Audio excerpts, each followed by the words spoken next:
Welcome to Stitches in Time, the podcast discussing Doctor Who the way it was meant to be watched, in chronological order, one clip at a time, starting at the Big Bang and ending with the heat death of the universe. I'm Becca, the Matrix Archivist, and I spent the last 12 years of my life meticulously editing the entire televised Doctor Who universe into chronological order. I'm Mandy, and I used to be very fearful of webs on account of there were spiders in them. But then I remembered that knowledge is power, so I started researching a lot about spiders in order to not be as afraid of them. And then I learned more about spiders, and I learned more about the spiders that lived in Florida, where I grew up, where often has a lot of these spiders that only elsewhere live in Australia. And now I'm more afraid of spiders. Yay! Rightfully so, I think. All spiders are terrifying. Knowledge is power for spiders. The more you learn about spiders, the less you want to see a spider. Yeah, it's true. I kind of knew you were going there. Yeah, because I feel the same way. I feel the same way. That was like, I tried so hard to be like, oh, I just have to like conquer my fear. And if I learn more, like typically that's the thing. If like once you learn something about it, then it becomes less scary. No, it became more scary. Yeah. Like Doctor Who. Yeah.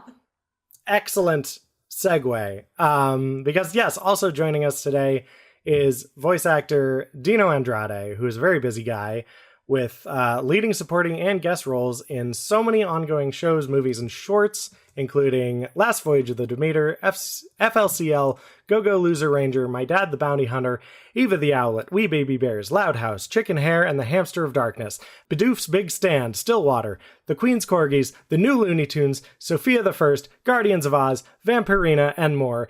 In video games, Dino is also known for over 15 years of World of Warcraft, plus Batman Arkham Asylum, Evil Dead the Game, Killer Clowns from Outer Space the Game, Wasteland 3, Prey, Star Trek Online, Brutal Legend, and the just-released Minecraft Legends. Dino is also the voice of Pop for the Rice Krispies, and is the father of child voice actor Connor Andrade of Wee Baby Bears and Spider-Man Maximum Venom fame. Thank you for joining us, Dino. Your CV is so long and so, and I think that's all the time we have for the podcast today. So, but thank you for joining us. No, we have time for me to read a review for the podcast, a review that I am writing for the podcast right now. If you would like to issue a correction to the podcast, you can do so in the form of a 5-star review on Apple Podcasts. To which I will read now. Becca, that's not how you pronounce fully curly. I'm doing it before we get a message. There you go. Great. It's a weird show, and part of their weirdness is like, we're gonna spell it FLCL. That's not how you say it. They did this just to fuck with me, right? Yeah. They're specifically calling me out. I have, because it's the original show. Dino, I believe you're probably on one of like the sequel series that they've been doing more recently. But the original show came out when I was like, I want to say like middle school or high school, but it was like a thing of if you said it wrong, you would just like, everyone would attack you. So I had such like a fight or flight response to hearing pronunciation. It was like, oh no! I'm sure my daughter feels the same way. I know she was a fan of the original series back then around the same time. So, yeah. I'm sure. Like, get it right! You know, amazing. Thank you for correcting me. I famously don't know anything about things that aren't Doctor Who. I also recently did JoJo's Bizarre Adventures, which apparently is a big deal. I didn't know it at the time, but my son... Oh my God, who did you do in JoJo's? What was the name of that character? I am Googling you right now. This weird green creature, can't remember his name, but I mentioned to my son, I said, yeah, I did the show, and he's like, you did what? And I'm like, oh, okay, I didn't know it was a big deal. Apparently it is. Okay. Yo-Yo Ma. I was Yo-Yo Ma. Yeah. Yep, that was me. Yeah, that was fun. Because it came out of nowhere. The director Stephanie Shea just contacted the agent and said, "Is Dino available?" And I didn't audition for it. Yeah, we saw this weird creature and thought Dino. So there's more than a few things because I've known Dino for several years through enemy of the podcast Ben Paddon. I've known Dino for a while, but there's just occasionally I'll be sometimes separately looking at something. I'll be like, "Oh, who's the voice cast in this?" And Dino was like, "No, that's not fair. That's not that can't be Dino." And as this conversation has no doubt clued our fans into, obviously today we're talking about 2.5 minutes of the web of fear. Yes, and I was not aware that it was 2.5 minutes because I know the entire damn series. Sure, yeah, yeah. No, this is just a bit in part 1 where they get stranded in space and the TARDIS gets all bewebbed. What is that stuff, Doctor? I don't know. Yeah, you get webbed. They have a machine. What does it do? What's it do? Oh, nothing. Oh, no. Well, nothing yet. Nothing yet. Which I felt like Jamie was describing me. Well, I think in last week's episode, we talked about how there may have been a little cross-pollination back and forth between Star Trek and Doctor Who because BBC was running Star Trek there. And the first thing I think of every time I see the TARDIS caught in that web is I think of the Star Trek episode Tholian Web, where the Enterprise is caught in this web thing. And there's only an 8-month separation between the two. So considering how long each episode of Star Trek was in development, I find it very, very hard to believe that, you know, they were taken from each other because Web of Fear predated the Star Trek episode by 8 months. So I don't think that the Star Trek writers stole it from Doctor Who, but who knows? I wouldn't be surprised if there's a secret third thing that both of them are ripping off. Ooh. They were just like some random show that never took off, but it was like that's how much of a cult it is. It was only seen by the writers of better shows. Right. Yeah. Well, this series in particular has, a lot of drawing back on previous things because it's actually a sequel to a series that was from the previous year, which is The Abominable Snowman. And in The Abominable Snowman, they referenced the Doctor's appearance at the same monastery in Marco Polo, which was a lost series from the Hartnell era. Yeah. So in many ways, Web of Fear is a second sequel, except the Yeti don't appear in Marco Polo, but they do in Abominable Snowman. Well, because it's a lost episode, now we can have the headcanon that, in the background of some shots of Marco Polo. The background of every scene. There's just a Yeti there. There's a Yeti back there going... meandering around. We're just sneaking into the camera. Have they done an animated reconstruction for that yet? Because if they haven't, I got a great plan for y'all. They haven't. I don't believe that they have. I do not believe that they have. The recon I have is from colorized, or not color, that were color photos taken of the set during production.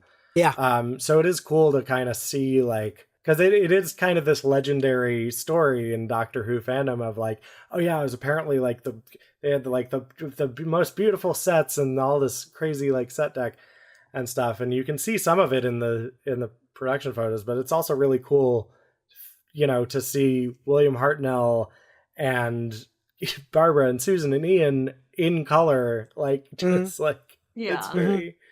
very fun. Yeah. Now I have my personal conspiracy theory that the reason why Marco Polo is lost, if it was the big thing, is someone maybe got a little too big in their ideas and it didn't quite work out and they're too ashamed of I have to kill this thing. I'm going to single-handedly kill it. You can't see it, but it was great. It was great, everyone.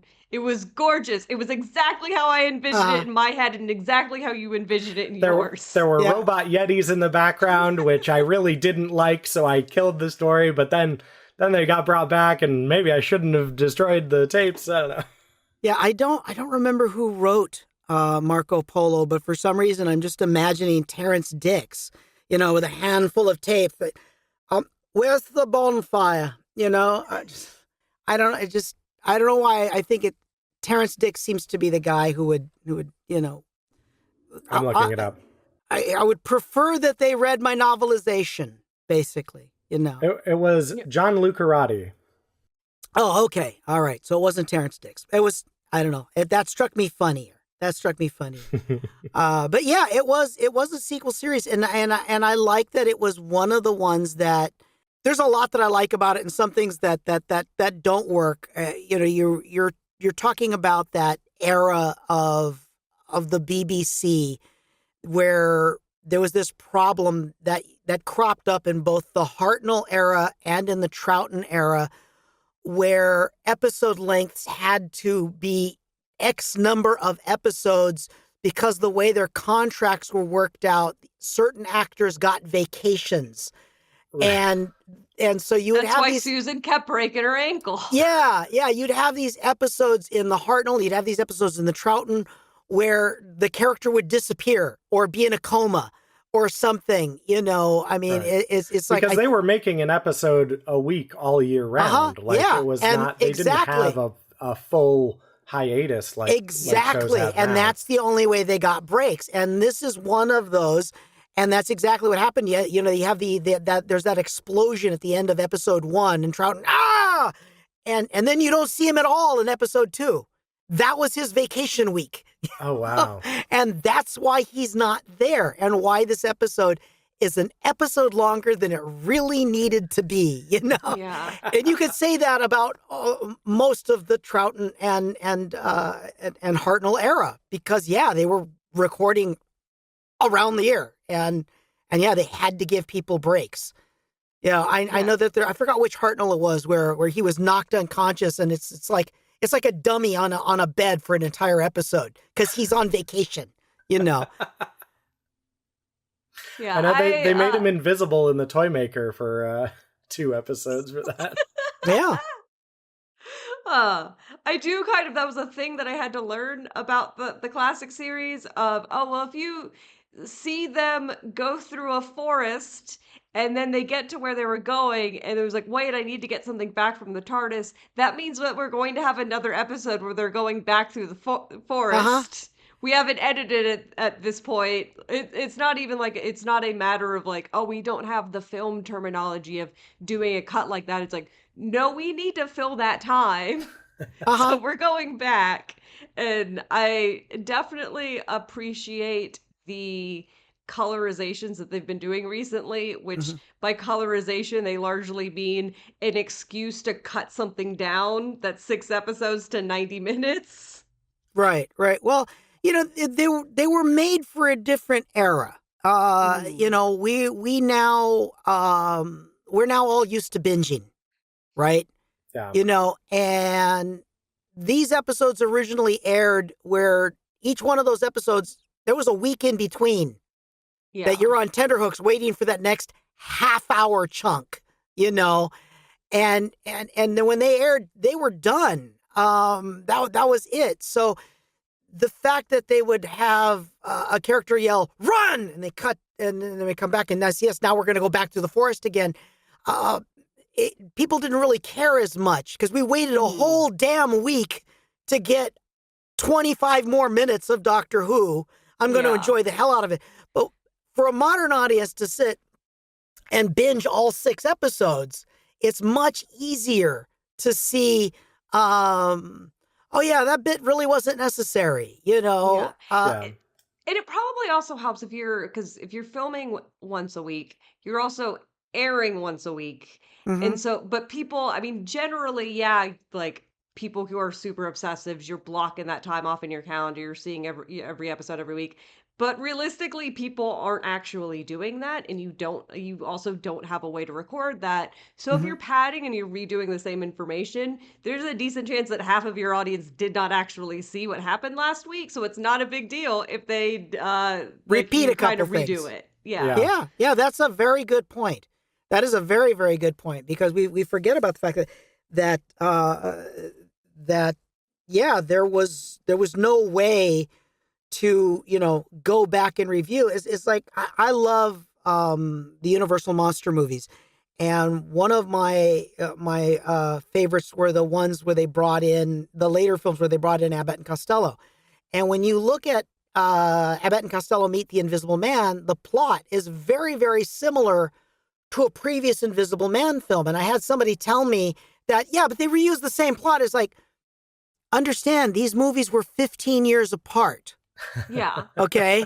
And when the first one was in the theaters and it left, it was gone.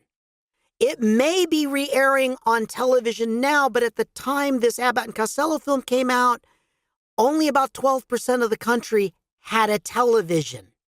And if they did, were they watching the channel that happened to be showing the rerun of that other Invisible Man film? So at the time when they were saying, well, yeah, okay, it's kind of a rehash of this old plot, but who's going to know? Right? Yeah. So this guy was telling me, I watched all the movies and I could tell it was the same. Yeah, but that's now. I wonder if that's because there is this we have this idea that like, oh, Hollywood is running out of ideas. We're just remaking the same stuff over and over. But like, I wonder if it's just that we have access now to like watch any of this stuff on demand, any movie that's come out in the last 125 years. Like we can just pull up on YouTube or Hulu or something, and like, maybe it's not that we're running out of ideas. Maybe it's the same number of ideas, but it's just we're more aware of the ideas that have already been done.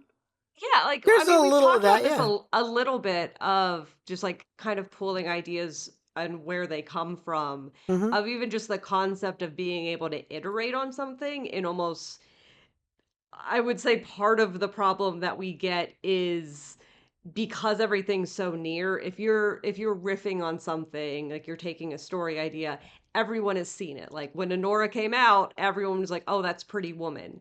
That's a different thing to what we were saying like back at the period of time this made, but like, I haven't seen Pretty Woman, what is this movie? It's a very different thing. And there's a lot more things are in a lot more direct relationship with one another versus previously it's like, well, this is new to somebody else, and then they're taking this idea and kind of twisting in their head and tweaking it to some extent, maybe doing the same story, maybe doing something entirely new.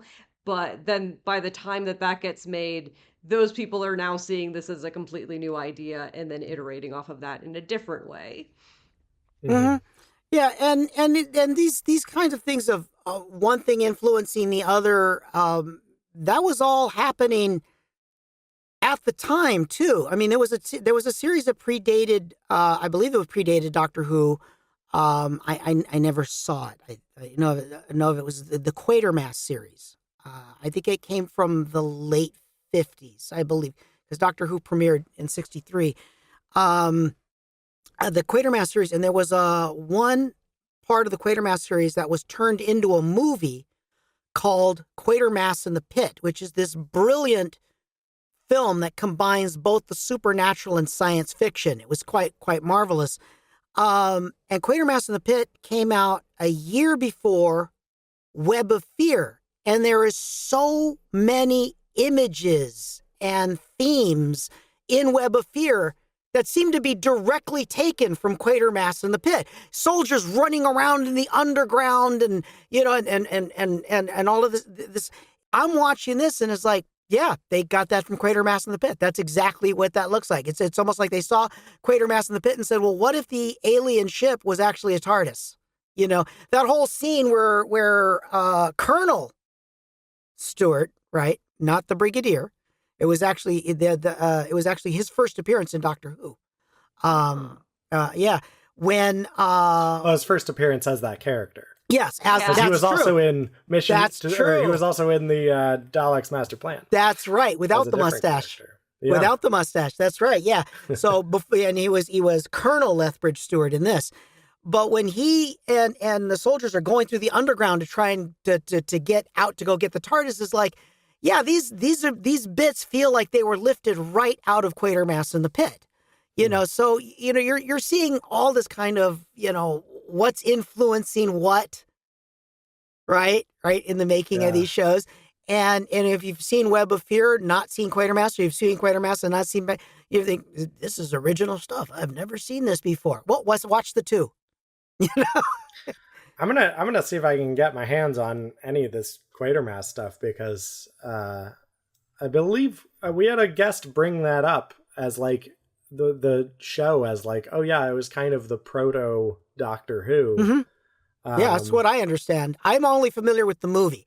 It was released in the U.S. as I think it was 5 Million Years to Earth, and then but the original title in England was Quatermass in the Pit. And I know that you can find the Blu-ray of Quatermass in the Pit. I know I have it, so you can see it. Interesting. Yeah, Oh. it's fun stuff. It's fun stuff, and it also well, just kind of like segging here. One of the other things that's kind of neat about this is the style is so completely different from what we saw the Bill Hartnell era, where they were still thinking of themselves as mostly a kiddie show, and then Pertwee's era, which has Barry Letz's fingerprints all over it and it gets very philosophical and so on.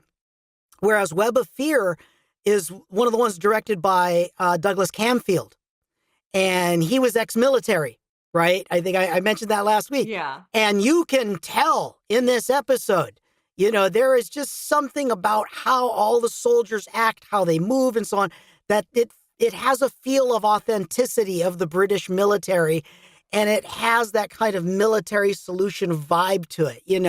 If you looked at the one we did last week, you have that whole finale in the Time Monster, this philosophical finale with the Kronos becoming this female god and giving the Doctor, his request of freedom, and the Master gets away and so on. But if you look at the finale of Web of Fear, right? I hope people don't mind that we're talking spoilers here. But if you look at how dare you, but go on. I'm sorry, but if you look at the end of Web of Fear, the Doctor is rescued before his plan is concluded, where his plan would have resulted in the destruction of the intelligence, right? And instead of this philosophical, let's talk about, should the Doctor be released, should the Master, be released, no, the Doctor's got this plan and I'm going to wipe out the intelligence, and he's pissed that he didn't get to, and that the intelligence got away because of that, And whereas in the Time Monster, the Doctor has an opportunity to actually destroy the Master, and Joe asks, "Were you really going to do that?" And he says, "No, I really couldn't. I couldn't do it." But in this one, the Doctor's pissed that he couldn't destroy the intelligence. Like very different mentality, very different. No big philosophical ending. It's this big action sequence with Jamie activating the Yeti that they got on their side, and it's a big fight, and they drag the Doctor out of the mind machine, and he was gonna wipe the intelligence out, Yeah. I gotta say, that Dr. Master fanfic really writes itself. Yeah, it kind of does. It's also one of the neat little connective tissues between the two series, in that the Master is a villain from the classic era that then continued on into the modern era. And the same thing with the intelligence. The intelligence began in The Abominable Snowman, then went on into Web of Fear, and then was passed on into the modern era in the Snowman episode, voiced by Ian McKellen. And it's the same villain. Ben pointed out to me recently that, like, at this point, we have like more new Doctor, like Doctor Who's been on the air longer than when it was canceled. Oh At wow. the, like, or if we haven't hit that point, we are about to hit It's that gonna point. be Like once it's close, yeah. 'Cause it was once we 20. I'm start not airing. surprised. I'm not Yeah. surprised. I think we're 6 years away from that still, Okay, but so that's not we that are long. yeah, we are It's getting nearing that close. point, Yeah. and that idea of it's even a longer stretch of time that we are like bouncing stories across. And part of it is, as we've mentioned, we have the ability of like people know those stories. So you can kind of pull, like, you're pulling it again, and it's not, we're doing it like we're stealing the story from the previous one. It's we're connecting it to the Uh-huh. previous one. Uh-huh. Yeah, yeah. And I love that. I love that it's all one mythology. I absolutely love that. I was at a convention, and there were these two guys walking around rather smugly, I have to say. One of them who was dressed as Tom Baker's doctor, and the other was dressed as the Brigadier. And they were walking around meeting people. And I see them and I said, "Oh, that's cool. Very cool. I'm a big Doctor Who fan." And they looked at each other like, "Oh, really?" And the guy dressed as Tom Baker leaned and says, "So, who's your favorite Doctor?" And I said, "Well, it's a cross between Matt Smith." And as soon as I said that, the Tom Baker guy looks at the other like, "Uh-huh, yeah." Like, because I didn't say, and I said, "Yeah." As I continued, I had said, "Yeah, it's a combination of Matt Smith and Patrick Troughton." And they froze, right? They didn't expect me to say it. And I said, the reason is because of the connective tissue.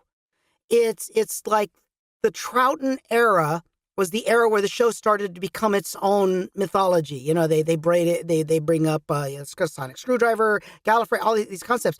But the thing is that if you were to say that there was no William Hartnell, no Tom Baker, no John Pertwee, all of Doctor Who was just Patrick Troughton, and then the show ended, and then they decided years later we're going to bring back Doctor Who, right? And we have cast as the Doctor as a reboot, not a continuation, but a reboot. We've cast Matt Smith. You can see that they're the same Doctor, and I don't mean because of regeneration. I mean the suit, the bow tie, the suspenders, the mannerisms. The Doctor Zoe and Jamie, the Doctor Amy and Rory.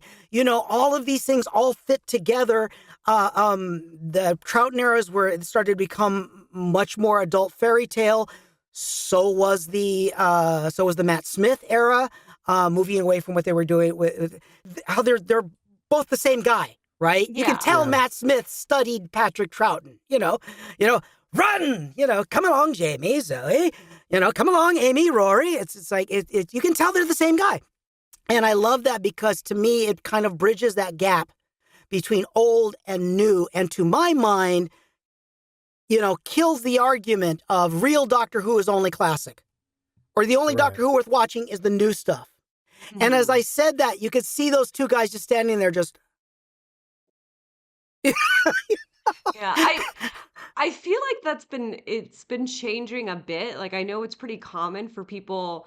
I feel like a lot more people have two favorite Doctors, and they will name like, here's a classic and here's a modern, and have it split out. I have, my favorite Doctor is Paul McGann, because I love that TV movie.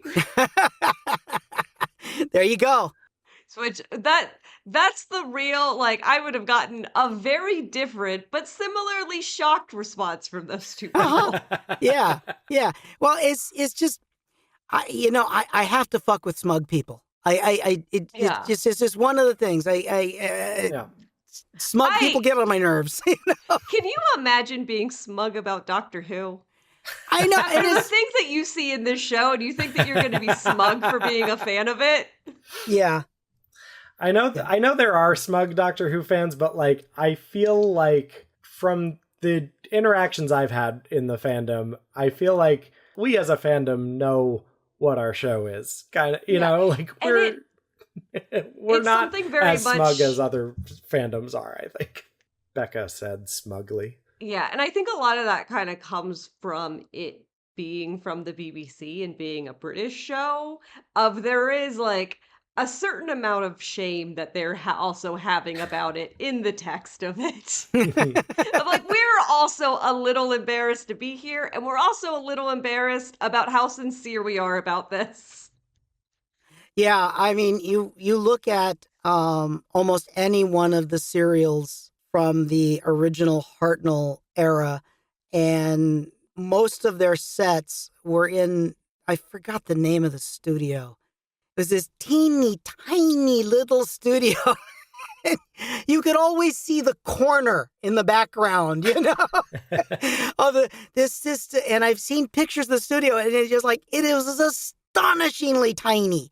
And they didn't care. They used it anyway, you know. they made all of that work. And it's like, okay, we're not going to concern ourselves with whether or not future generations are going to look at that and just say, wow, they shot that in a closet. We're burning this tape immediately after that. Yeah, exactly. No one's going to see this stuff again, so who cares? Yeah. Yep. One of my favorite pieces of trivia about this episode specifically, the whole rest of the show is them running through the London Underground and fighting the Yeti and everything. Mm-hmm. And the London Underground sets that they built were so good that apparently the BBC at one point during the release of these episodes got a letter of complaint from like the London Transit Authority saying, hey, you can't just like go into the underground at night and like film your TV show here. Like that's not allowed. And the BBC had to write back like, no, we built these sets. And they like, do you know whether or not they were built for Doctor Who, or were they reusing sets from Quatermass in the Pit? I don't know. Or honestly, any BBC production, because like, I feel like a lot of those sets, they're just like, what can we use them for? Oh, sure. I mean, the triangle pyramid the pyramid that was the machine that Troughton gets into that is supposed to, you know, basically suck his mind out, that he cleverly actually had it reversed and was going to kill the intelligence with. I swear is the same prop that Bill Hartnell is sitting in the Three Doctors in the following year. You know, interesting. Well, actually, it wouldn't be the following year. It would have been following year from Time Monster. But yeah, it looks identical. You know, like why would they throw that away? You know, like keep that pyramid. And I was like, oh, Hartnell's too ill to actually walk around and be part of the. Put a chair in the pyramid. Stick him in the pyramid. And I'll bet you dollars to donuts it is the same pyramid used in the finale of Web of Fear. There's me being obscure for you. No. If you really want to get into bizarre fan theories, here's one I'll throw out there and see if anybody does anything with it. And I'm saying this entirely as a joke, but you never know. Some people may run with it. There is a resemblance to the guidance and so on of the spheres that are used to control the Yeti. They look and move an awful lot like the spheres, except they don't fly, but they move around and are controlled. The spheres in Phantasm. Oh. And I kept thinking, wouldn't it be funny if blades and drill bits came out of the front of when Troughton's trying to control it and mess with it, and he's like, let's see if I can get this to control and go this way, and the blades pop out. Like, oh no, not that one. No, put that back now. You know, so on. So hey, you know, maybe the tall man got hold of a sphere left on Earth, and or you know, the intelligence got into the that other world that the tall man was from, and that's where the spheres came from. It's the same control spheres being used by the tall man. Who knows? Yeah, right Mm. now they're all coming to Dino is so full of shit. No, there's somebody getting on AO3 right now. They're writing that out. They are yes-anding this statement. They better be. Yeah, there you go. We'll see some fan art of the tall man with his hand in the sphere there, and behind him are all these Yeti. Oh, Right? I love that. I want that deviant art filled. You heard that, you heard Mandy, Deviant Art. Make that happen. Make it happen. That's right. That's right. I'm really giving away what a nerd I am, aren't I? A nerd on a Doctor Who podcast? You appearing So on this weird. podcast gave it away. You saying, pretty yeah, much I'll did. go on your podcast. Sure. That's pretty much. Sure. I've actually already seen these shows. Yes. Yeah. I can do that. Sure. Why not? Yeah. I love cosplayers, but the only cosplay I've ever done, and I'm sure Ben may have pictures, I have pictures, is me as Troughton's doctor. Oh. Second doctor. So Aw. yeah, I still have that costume. Part of me would like to see you as a Pertwee because I feel like you really have the hair for it. I feel like you would have like a good. My nostrils aren't big enough. Nobody's nostrils are big enough. I think I really just want to see you as a dandy. I really just want to see you dandied up. I think you'd be great at it. Okay. Actually, a cosplay I would love to do, but I don't know a costumer who'd build it for me, is Benicio del Toro's character from Marvel, the Collector. Oh. I would love to do that. I think I've got the right structure for that to pull that off. You know. Yeah. I would love to do. That'd be great. I would love to do that, and I still have to complete my Columbo outfit. I've got the raincoat. That took a lot of customizing, but I've got the raincoat. Yeah, Gotta get the tan suit though.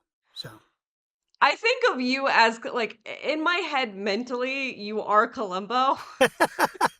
Like you are just always wearing a trench coat in my mind. that is such a compliment. Thank you. I don't think I've ever seen you wear a trench coat, but in my head, that's exactly what it is. Gee, that's one of the nicest things anyone has ever said to me. Whether it's my wife or some of the people down at the office, sometimes they say nice things, usually on my birthday, but I digress. Just one more thing. Thank you. Did you hear? So at Gallifrey 1, when Stephen Moffat was there, he got asked about like other series that he would be interested in working on, and he immediately answered Columbo. Uh-huh. Yeah, I heard that was about pretty that. amazing. I heard about that. It was like, yes, please make that happen. Please. We got Yeah. Michael Nixon did the loudest cheer in the entire room. We really got to get Michael and Dino together for their Columbo podcast. I love that show. I love that show. It is one of the most successful movie series ever made. And people don't think about that. The fact that each season was 8 made for TV movies. Oh. There are a total of 63. And it's, I think it's 60 between 63 and 65, I think. Anyway, or was it 62? Whatever. I'd have to relook it up. Yeah, look at me, the giant fan. Anyway, fact is, can anyone else name a successful movie series that had over 60 films over a 30-year period that all starred the same guy? Yeah. It's an amazing thing. It's a truly amazing thing. But that has nothing to do with Doctor Who, other than I'm a big fan. So, other than this is a podcast where sometimes we have to fill time by going on weird tangents. we're in a weird tangents. We are talking about a 2.5-minute clip that we haven't even really talked about. That clip we've been. Which part of that was that? Because again, I'm familiar with the whole thing. Which Right. Which chunk are you talking about? We're talking about, as a mega fan, you'll know 4352 BC, the bit where the TARDIS in part 1 is pulled off course and is enmeshed in web. Right. By the right. The Tholian web sequence. Yes.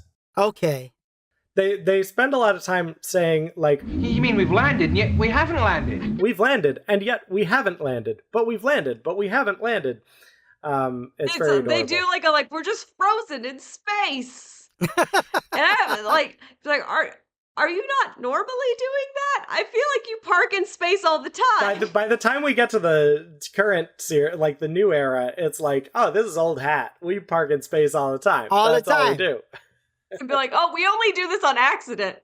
This is where how they learned that you could do that. Of like, oh, actually, you can park in space and nothing goes wrong. Yeah, I actually love those moments when they do that kind of retcon by having the character discover, oh, I didn't realize I could do that. You know, was it the library episode where Tennant's doctor realizes he could just snap his fingers and the TARDIS doors would open. You know, it's like, oh, I'll be darned. Been dealing with keys this whole time. How about that? Didn't know that. Yeah, I love those. I love those moments. Yeah.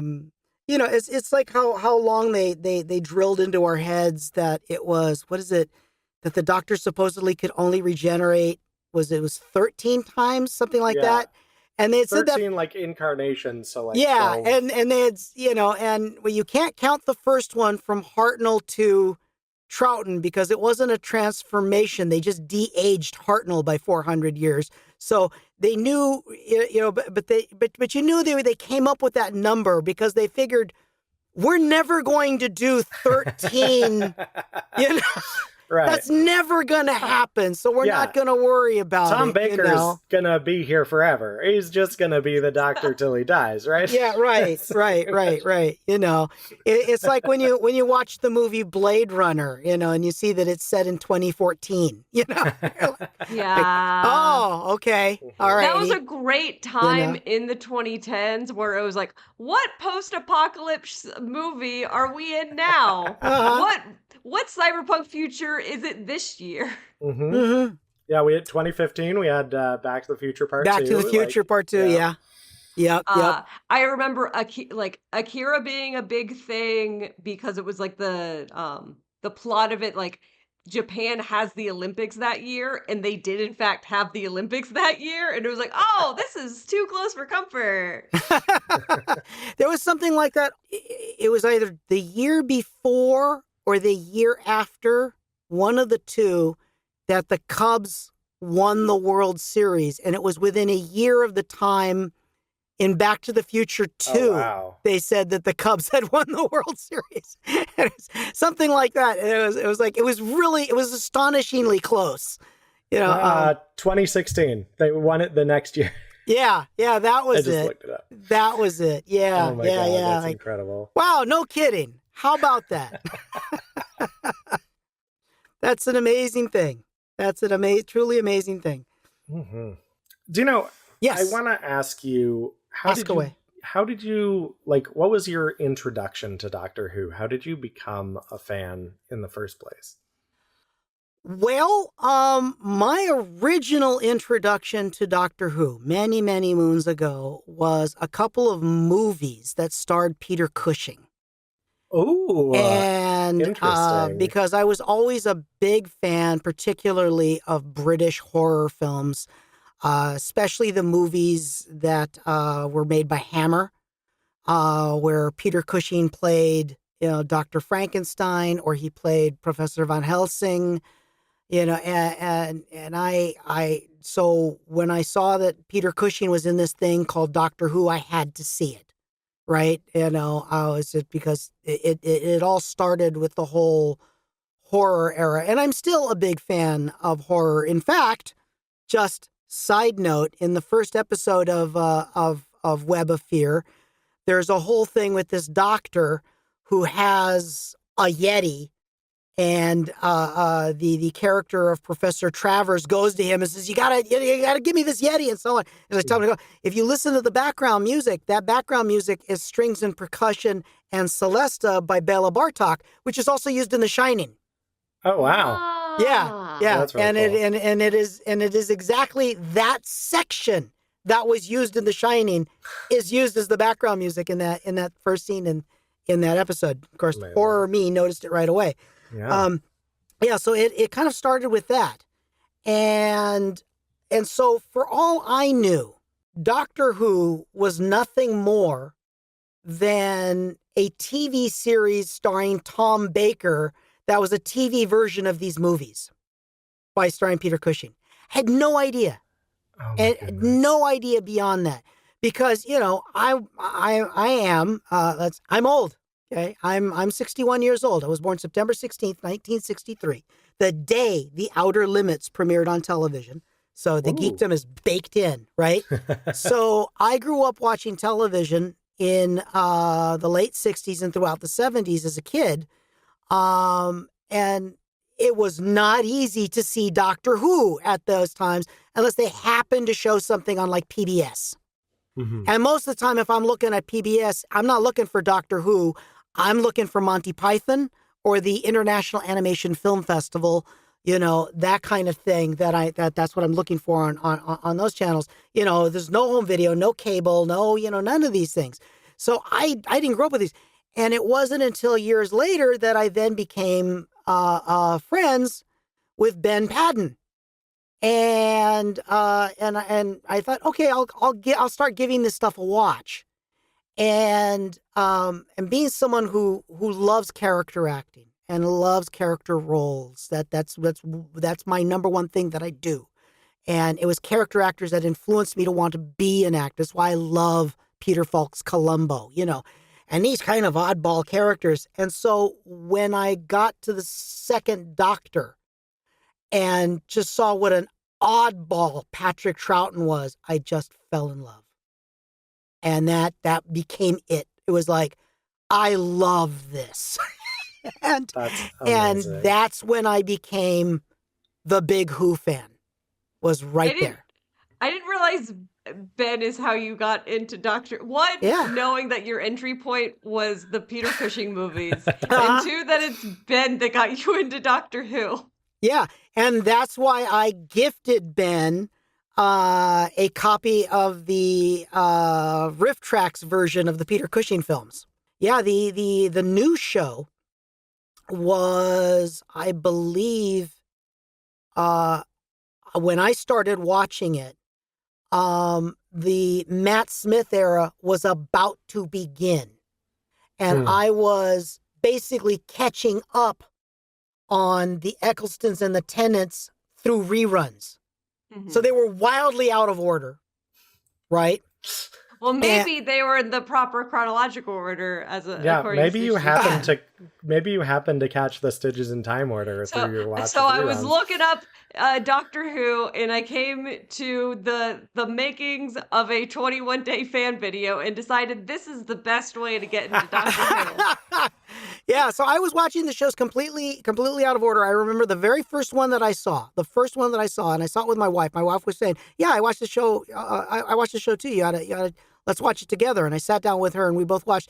And it was the Madame Pompadour episode, The Girl in the Fireplace. Oh, I love that one. Yeah, and that was the first one that I saw, and it was like, this is awesome. This is really cool. And so that's the start of, and I realized as I was watching that I'm seeing these episodes on BBC America out of order. And there's these constant commercials of the new Doctor is about to premiere. And then they re-showed the final Tennant episode and then started, what was it called again? Was it the 11th Prisoner or something like that? The 11th Hour. The 11th Hour. That was it, the 11th Hour. And we watched the premiere of 11th Hour and I was like, that's Troughton. That Smith's doing Troughton. I like incredible. this. This is cool. And so, yeah, the Smith's era was the first one that I actually watched in its actual broadcast order. That's how it all started for me. Yeah. This did make me realize that technically Dino and I got into Doctor Who at the same time. Obviously, we took very different paths with it. You in the actually like learning and appreciating, having depth, and me in the largely forgetting that I had watched the show to the point that I can be on a podcast as the person who doesn't know a lot about Doctor Who. Well, at the time, I had 2 Netflix queues. one for movies and one for television. And I just started putting all the classic Doctor Who's on the television. So as the DVDs were showing up, I just started consuming them. And so that's how I got, caught up on Hartnell and Troughton and, and worked my way on up. Was by getting the DVDs regularly from Unflix du Net. Yeah. And now we have the Netflix of going to Ben's home and asking them for a copy. Right. And, and those discs are great because, they've got all the commentaries and supplemental. And so you really learn. I was like, how the hell does Dino know that Barry Letts was a Buddhist? The commentaries from the discs. That's how I know this shit, that's why, it's also the reason why I refuse to give up my physical media and still buy only physical media, because I get all of that stuff and it's mine, it's not going to disappear. Yeah. I miss a good commentary track. Like that was something that I did as a kid. Granted it was for I listened to the Coyote Ugly commentary track so many times. That in Austin Powers. It was weird movies that you don't get any fun factoids listening to the commentary track. But I sure did listen to those commentary tracks. Yeah, one of my favorites is the commentary to, now I don't remember if it's the Universal release or the Criterion release, one of the two, but because there's two releases of This Is Spinal Tap. One of them, the commentary is not done seriously. They're as the band, they're as Spinal Tap doing the commentary. And it's hilarious. It is so funny. Yeah. So. I love Dino, I don't know how much you are, I know you're more in the classic horror. Do you know the movie Midnight Meat Train? I've heard of it. I've not seen it. So it is made by Ryuhei Kitamura, who's a Japanese director that I'm a fan of, and it's based off of a Clive Barker short story. And the film is not great. It is very weird, and there was a lot of studio interference. There was a lot of stories about one, the studio didn't want to release a movie called Midnight Meat Train because they're that sounds like gay porn, and Clive Barker was yeah, that's the entire point. I made it that way to sound like gay porn. But the entire, the commentary track is just the director and Clive Barker shitting on the movie and being so incredibly frustrated. And there's a bit because this is Ryuhei Kitamura kind of doing entry into the US and trying to do American films, and it was such a frustrating experience for him, but you can kind of tell that he's still trying to be nice so that he can get more work in the US. Right. And Clive Barker is having none of it. He was no, they were terrible to you. They were terrible at everything. They didn't get the point of this story at all. And this is, you were going to make a good movie and they wouldn't let you. That's hilarious. I also love that all of that supplemental is great when your imagination is fired, because for example, last year I showed Connor, my son, I showed him Jaws, and I also showed him, I showed him a lot of movies, but I'm pointing these two out in particular, John Carpenter's The Thing. And in both cases, Connor wanted to know, is there supplemental? And, yes, Jaws has several hours of supplemental, and The Thing also hours of, the makeup tests, armatures, all this, and he's I want to see it. And he devoured every minute of it, and you don't get that experience when you pick it up streaming, No. it's so that was cool. That was cool. Just watching the little guy's imagination fire. So Yeah, and it sucks now because even if you buy physical media, I'll buy it. I really want to see what this has. When I saw The Substance, I immediately bought it. It was I need to have this. I need to have a way that I can show this to other people because it will not leave my mind.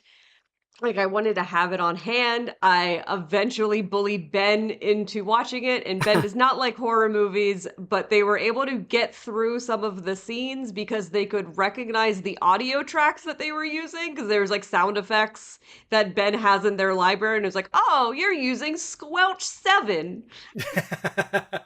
Like getting it, and it's from like the distributor. They make a big deal about like we're very passionate about like releasing movies in cinemas and doing all this stuff. So I was kind of excited when you do a release of like, okay, so you're gonna have some good content. Nothing. There's like no, there's like a 30-second little featurette that was clearly made for like TikTok. Jeez. That's maddening.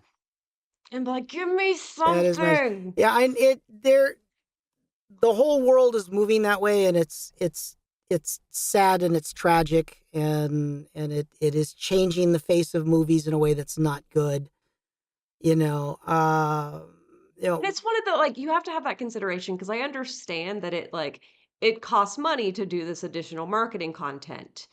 But like particularly if you're trying to get featurettes like while you're making it and you're trying to film behind the scenes that Right. requires a person behind the scenes doing this, and this is an extra cost. So I get if you're budget cutting, you're going to cut those things, but then you don't have it and you're like, well then why aren't our DVDs and Blu-rays selling?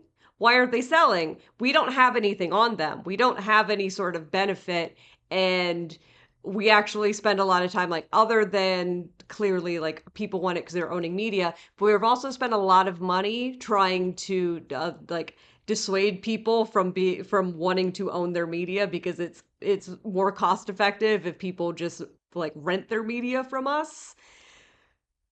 But when we're trying to, it's like then no one wants to buy a DVD they're or a also Blu-ray. There's nothing on it. yeah, they're also eating their own tail. Yeah, I'm sure that the substance, because of what it is going to get picked up by one of the companies like Criterion, Scream Factory, Arrow, one of these that specialize in taking movies like that and creating content for it. I know, like, I was one of the actors who did the voice of Dracula in Last Voyage of the Demeter, and Universal did a very, very simple Blu-ray release of it, and that was about it, and so on.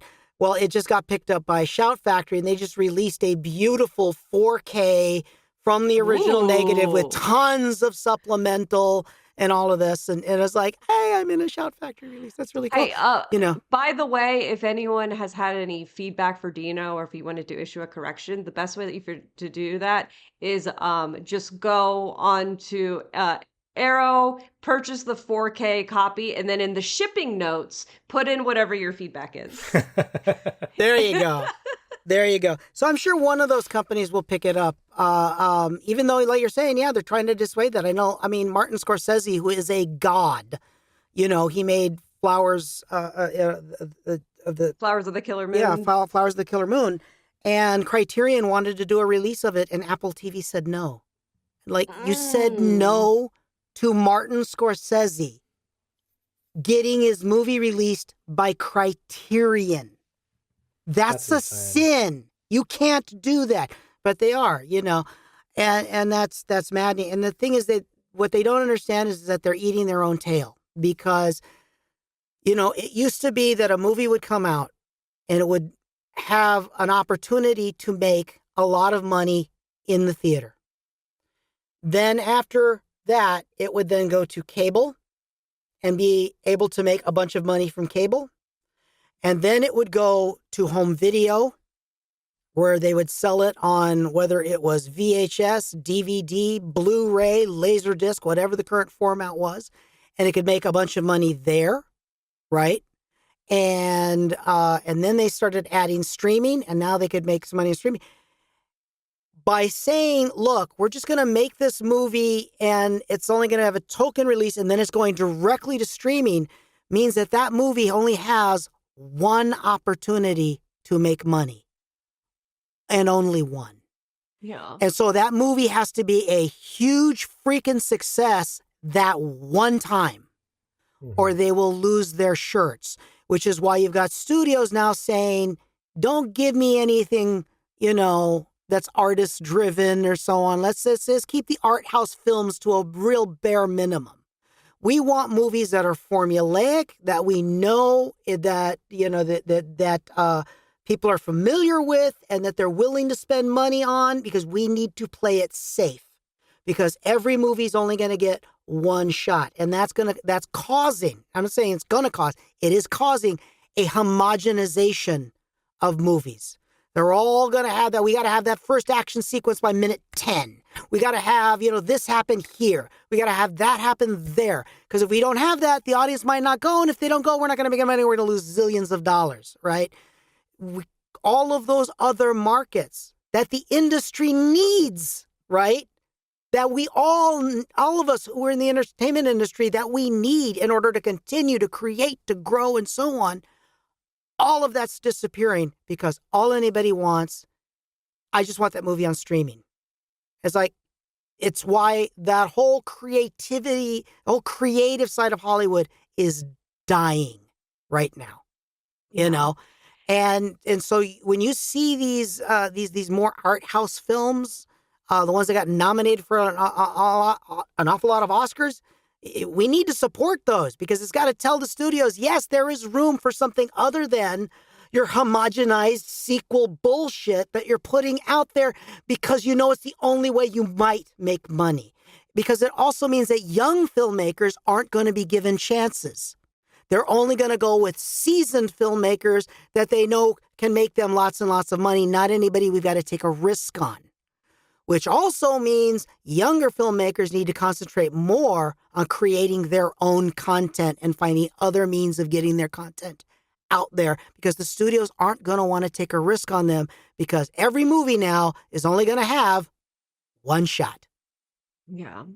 It really kind of feels, because part of like the way that the old way used to work, of like it would go into a theater, and then it'd be in cable, and then you also have a physical release, and then eventually you do in the streaming.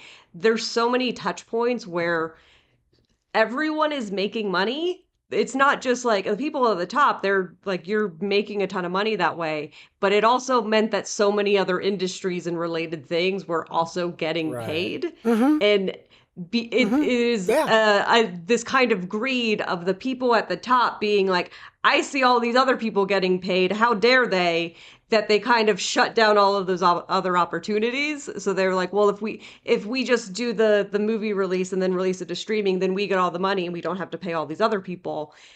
But in the meantime, it's like you kind of eat your own tail, because you're also just cutting off any revenue stream. So you yourself are making less money because you refuse to let other people also have money. Right. And a brilliant example of this is The Iron Giant. The Iron Giant is a movie that was made mostly with a television department under Brad Bird at Warner Brothers. But Warner Brothers, as they tend to do a lot, put all their eggs in one basket, and those eggs were Wild Wild West, the film with Kevin Kline and Will Smith. They felt that because Iron Giant was made unsupervised, executives did not follow the production of Iron Giant and give notes. They felt that there was no way Iron Giant, therefore, was going to be any good, because we didn't have our fingers in it. Therefore, it must suck, right? So they pulled most of the promotional budget from Iron Giant, and they shelved the movie for like 9 months. Didn't release it until like November of 99, right? And put instead all the money into Wild Wild West that was supposed to go to Iron Giant. And of course, Wild Wild West came out and tanked badly at the box office and was killed by the critics and so on. Iron Giant finally comes out, and it winds up on like every critic's top 10 list. Okay. And then it winds up going from there to cable.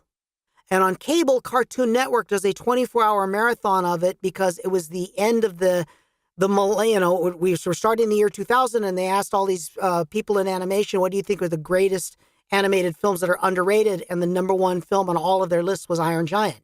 So they had this to commemorate that, this 24-hour marathon of Iron Giant. Because of that marathon, people wanted to see the film more, so they rented it, and Iron Giant became the number one movie that people rented and then turned right around and bought. and it became this monster hit from there. So today, right, if the studio had pulled all the money, gave it a token release, then quietly put it on streaming, it would have disappeared. We never would have heard of it again. Going to cable is how it got that 24-hour thing, right? Home video is how they knew people were renting it and then buying it, right? All of that's gone. We never hear of Iron Giant again. Now it's not even getting to the point where you have the unsupervised ability to make your own thing, because they're not even giving the money. They're cutting that off immediately of like, no, we will only make the thing that we hyper focus on. Oh wait, why is it bad? Maybe executives shouldn't hyper focus on things. Maybe that makes it worse. Yeah. And then you also have the other change in that, and this was one of the reasons why the recent actors strike, not the interactive strike, but the previous actor strike went so long, is because it's no longer been like, when the actors are striking against the studios, you're striking against filmmakers. You're striking against executives from the studios, who are also filmmakers. And this is where this fight is going on, but we're all still part of the same industry. This last strike, not the same deal, because now all those entertainment companies are sub-companies of larger corporations that are not entertainment companies and couldn't give a rat's ass whatever the fuck you're paying the actors, right? So as far as they're concerned, screw the actors. Who cares? They have they're not connected to entertainment at all. The studio is just a cog in their machine. Yeah, they think about it in terms of a line item and not like, oh, this is actually how things get made. You need actors as part of it. Yeah. So right now the industry is kind of eating itself, and it's sad. And we're sitting here. We were talking about Doctor Who, and I sound all knowledgeable, like I know what the hell I'm talking about. And it's because I got all those DVDs and I listened to the commentaries and watched the supplemental. Yeah. And I don't even know if those discs are even still available. I have no idea. I bought them all. I don't know if they're even still available anymore, or you can now only see them without the supplemental on Disney Plus. I have no idea. They're doing releases of, they're doing like Blu-ray box set releases of classic Who.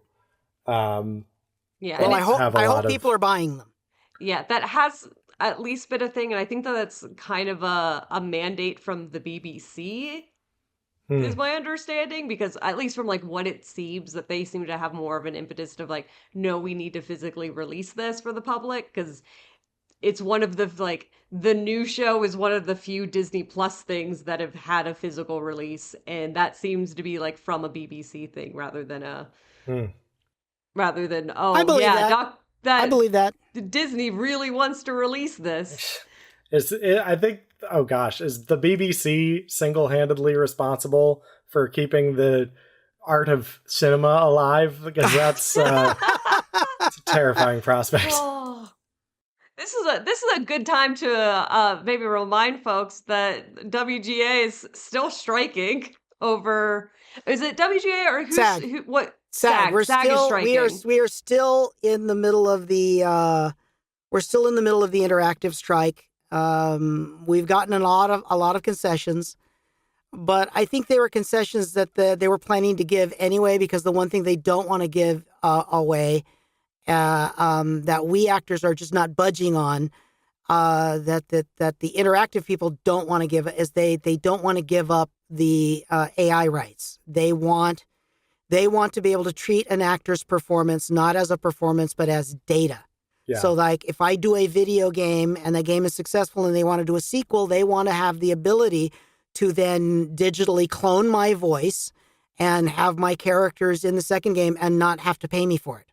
Not have to pay you for it, not let you have any decision on whether or not that is a character that you want to play or like want to associate yourself with. Yeah. It was like the previous actor strike where they wanted the same thing with extras. They wanted to be able to say, if you got a contract as a studio extra, that they would be able to keep your likeness on infinitum and cut and paste and use in backgrounds anytime they wanted, and basically only pay you for that one time you were actually there. Yeah, which would basically kill the trajectory of if you want to be someone where like, oh, getting to a point where you're like a big name actor. Most of those people, you start off as extra. You start off as a person getting random jobs, and now Uh-huh. it kills the potential for you to ever like make actual progress in your career because Uh-huh. they just took all your money from when you're an extra, and then you blew up and you like everyone likes you and they want you more stuff. They can keep paying for the little time that you were an extra. Uh-huh. Yeah. Yeah. Yeah. So that's where the big fight is right now. And I've heard people who treat the whole thing like you guys are just being greedy. There's one guy I was like, AI is just a tool. Look, moron, we all know it's just a tool. It's not about whether or not actors understand that it's a tool. We get it's a tool. It's how they're using it. Yeah, That's what the issue is. If they're going to use my face or my performance without my permission, put me in things that I don't know if I want to be involved in. If they're going to do that without my say-so, that ain't cool. It's not about that, well, I just don't get that it's a tool. You're trying to replace a carpenter with a hammer. Right. Yeah. Like there's someone who has to use that tool, and that was actually the person that you're paying. The actors aren't the tool. You can't replace it with just the tool. Uh-huh. Yeah. And what people don't understand is that there are so few actors in the, you look at the Screen Actors Guild, it's a very, very small percentage. It's well under 12%, I think, in which an actor is making a really good living as an actor. Oh yeah. The entire rest of us, we are just working class dudes going gig to gig, and we, well, you don't like it, go do something else. Like, if I have a passion to be an actor, I shouldn't be denied that. Right. I should be allowed to go do that. And so, all of those arguments that keep coming, about, well, why should you get paid more than a nurse? Huh? Explain that to me. The nurse and the actor can both be paid. It's There's like- a lot of money. Why don't hospitals pay nurses more? That's not us.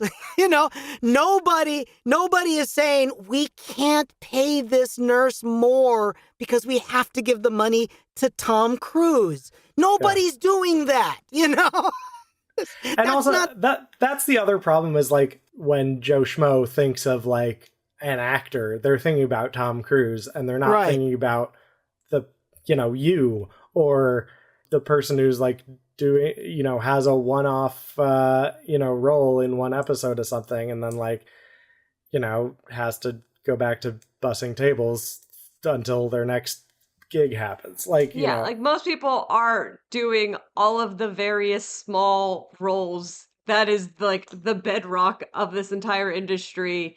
It is an industry. It's a lot of people's just regular jobs. Yeah. Mm-hmm. And if you like having this stuff, then you should have a situation so that people can actually have those jobs. And if they can't afford to eat, then they can't have that job and you don't get any more content. You don't get to see art anymore. You don't get stories anymore because you can't pay the people who make them. Mm-hmm. Yeah. Yep. Which is why, again, we need more areas in which a product has an opportunity to make money, not just one. Yeah. There's that soapbox moment. Well, and that's the web of fear, everyone. The real fear was capitalism. The real web is the web of lies that the heads of Netflix That the and Disney are telling bourgeoisie you. have told you.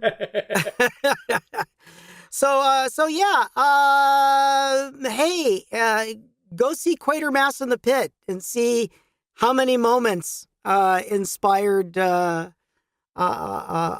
of Fear. Watch the first episode of Web of Fear and see how that piece of music in the background is also in The Shining. So watch The Shining. Yeah. Go see The Abominable Snowman, which actually came before this one, that this one's a sequel to. And for those of you who are Nicholas Courtney fans, this is where the Brigadier first appeared, but he wasn't a Brigadier. He was a colonel. And he had a mustache, which I know he had later, but not in his very first appearance. And the Intelligence is an ongoing villain that appeared in both eras. And, and the Pyramid, I think, is the same prop in the Three Darks. So there, I kind of tried to sum it all back up together. And Troughton was on vacation in episode 2. And you can find us on the web. Ooh! Yes, Dino, once more, can you remind us what's coming up for you? Where can people find you? Is it just Googling you again? Is that it? My latest... I will say you happen to be producing and pretty soon directing the second season of a certain sci-fi that is right. audio comedy. That's right. A scripted science fiction comedy called Jump Leads, of which I am one of the producers and one of the directors, and I am in the cast. And we're gearing up. You're like a third of the cast. We're gearing up for season 2 because season 1 did remarkably well, and we're hoping that season 3 will be even bigger after season 2. That we hope will be huge because we're bringing in a bunch of really, really cool people who are joining the cast. People like Ryan Bartley and Roger Craig Smith and Christina Mazzia and Richard Epcar. You know better who. Who we're allowed to say is in this. A bunch of people are going to be involved in season 2. Where in season 1 it was basically just us. So we see the show's just going to continue to grow in popularity. It's done really well. And as I was telling my wife last night, one of the reasons why we've gotten so many good people want to be involved in the show, and the show has done so well, is because the number one reason is that it is brilliantly written. Ben Paddon is an amazing writer, and every person in the casting of season 2, every person we've given the scripts to, they've read them and just said, yes, I'm in. I have to do this, As their script editor, I have to agree. They certainly get there. They do. Nothing is ever written in the first draft. I love Ben's scripts. I told Dino this recently, but I was so happy when Ben showed me their scripts for the first time that I didn't have to pretend to like them, because I was so prepared when they first gave them to me. I was like, okay, I'm gonna pretend this is good. I want to be supportive. I pretend this is good, and then I read it, and it was actually good, which meant that I immediately became mean about them, and that's how I became script editor. Was like, oh, now I don't have to be nice to you and tell you when things are bad and when you need to fix this or scrap that. And season 2, now it's my turn to be vulnerable because I have story credits in the last 2 episodes. That's wonderful. Yay! Which I'll try not to screw up with my direction. Here's one last little thing to look for when you watch Web of Fear. There's a lot of battle sequences in it because, of course, it was directed by Douglas Camfield. So there's got to be lots of military, and there's got to be a lot of battle sequences. You look at his episodes, they tend to all have, whether it's the Cybermen, the Yeti, whatever, right?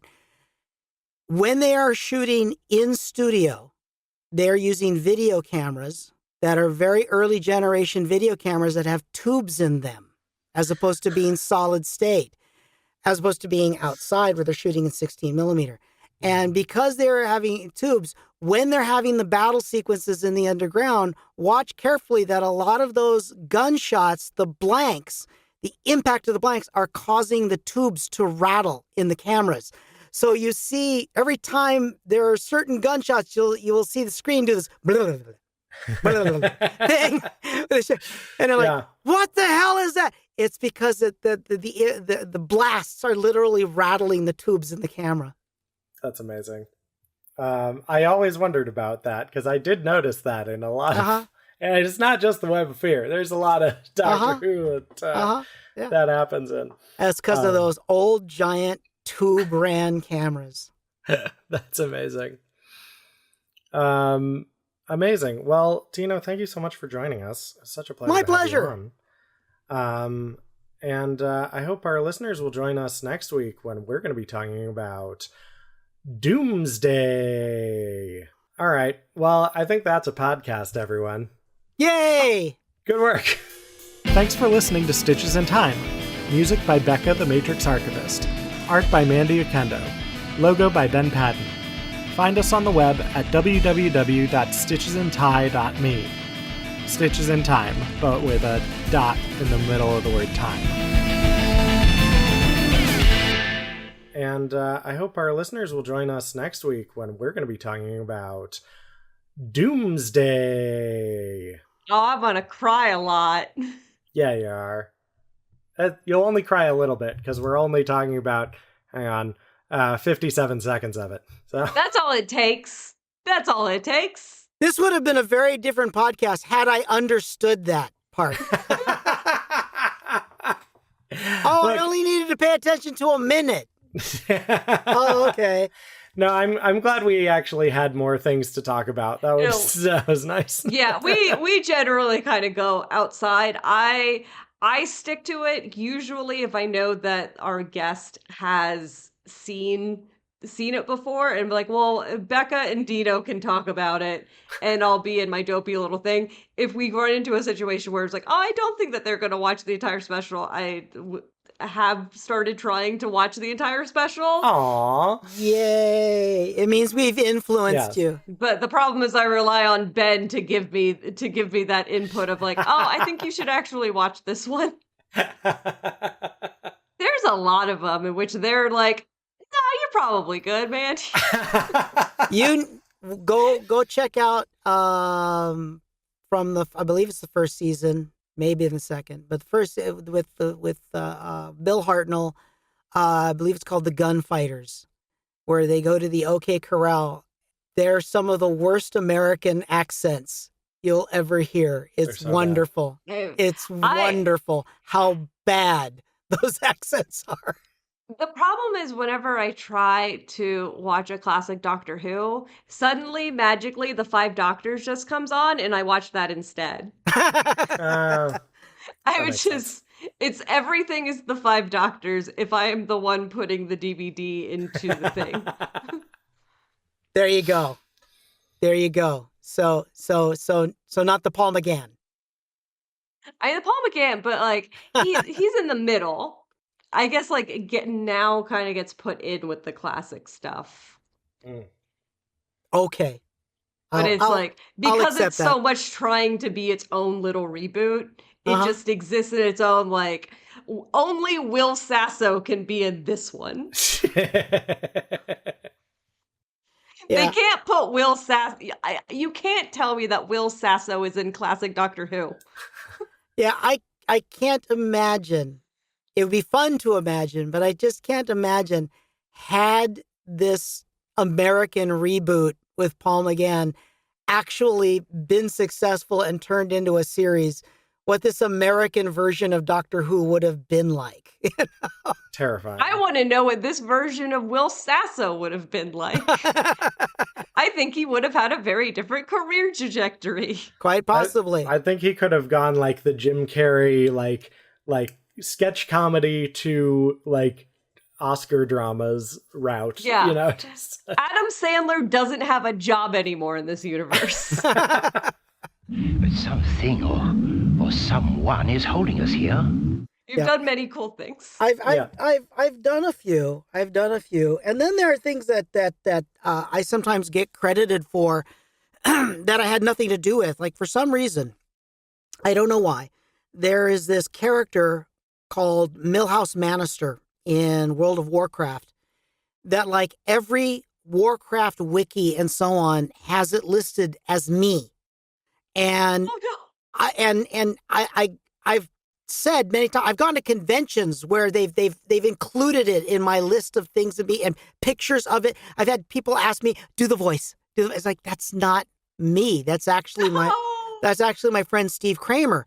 And I've removed it many times from like the IMDb or whatever. And some clown puts it back like, damn it, they took Dino's credit off. I'm putting it back, And it's like, that's not me.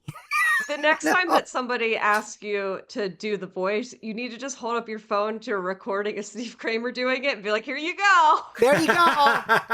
There you go. Yeah, and I try to publicly say that as often as possible because I don't want Steve Kramer kicking my ass, So it's like really, no, I'm not trying to steal your credit, Steve. I'm really not. And I don't know where it started. I do not know where it started. Connor is every night. Connor is like going back into the wiki, like, nope, I'm stealing that valor. So it's not me. And then there was another credit showed up for I think it was Yu-Gi-Oh, one of these shows that's actually recorded in New York. And I had somebody come to me and say, "Hey, Dino, not cool. We all know the show's actually in New York." I'm like, "What are you talking about?" Like crediting yourself for such. I was like, I never did that. I don't know what you're talking about, and I had to look it up online. Sure enough, there was in the IMDb. Like, I'm in the cast of what? Yeah. Which invites the uncomfortable conversation of you having to explain to these people that actually you have other fans and they update this stuff for you. You're not the one sitting and updating everything. Yeah. I know that there's one on the IMDb, and we've just left it there because we all think it's funny. Is this one? It's something the Little Witch, and it says that I'm in the show, and my buddy Jason is in the show, and so I called Jason and say, hey, are you aware that we were in this show? And he's like, I bet we were brilliant. Like, yeah. I think so too. And it's like this whole cast list is on. And as far as I know, the show doesn't actually exist. Zook, the Little Witch. That's it. And you'll see Jason Marnoka, myself, and so on. And to the best of all of our knowledge, this show does not actually exist. And we've all kind of left it there as a joke. Wow. Wild. Yep. Yeah, I just found the top thing. It's actually the IMDb for this show is the second listing. The first listing is you on Instagram announcing that you are in this animated series. Apparently, Awesome. Yeah. No, I had I did make a post about it saying apparently I'm in this show. I have no memory of it. Jason doesn't either, but apparently he's in it too. And I'm sure we were great. I look forward to its release whenever it happens. We're all looking forward to it. Yeah. Yep. Welcome to the world of fandom. And as this conversation has no doubt clued our fans into, obviously today we're talking about 2.5 minutes of the web of fear. Oh, yes, that'll do, Jamie, I think. Just get that in there. And that'll be excellent. There we are, that should work. And we will do things. Yay! Things are good. Yeah. I love things. Stuff. Things. It's all good. Mandy, are you ready with your thing? yes. Speaking of things. Oh, do you think we ever will? We've been here so long. Yes, of course we will, Victoria. You see, whatever's holding us must let go sometime. God damn, that plane is... The more I hope it goes away, the louder it gets. Whatever, that's a future Becca problem. Doctor, the scanner is clearing. If you would like to correct Dino, you may do so in the form of a 5-star review on Apple Podcasts. That's right. I love your show. Dino's full of shit. Yeah. Also, we will take corrections to anything Dino says in the form of create an IMDb of animated series that does Doesn't not and will actually never exist. exist, and credit Right. Dino as one of the voice actors on it. Right. There you go. Yeah, that's it. Let's encourage people to do that. Sure. Now listen, both of you. As soon as we land, whatever you do, don't let go. Oh, Will Sasso would have been Paul Blart Mall Cop. Will Sasso would have been Paul Blart Mall Cop. Yeah. We did an entire convention panel about what would have happened, and I never said until now Will Sasso would have been Paul Blart Mall Cop. Yeah. That's what we're going to Goodbye, call everyone. this episode now, right? Yeah. Will Sasso as Paul Blart Mall Cop.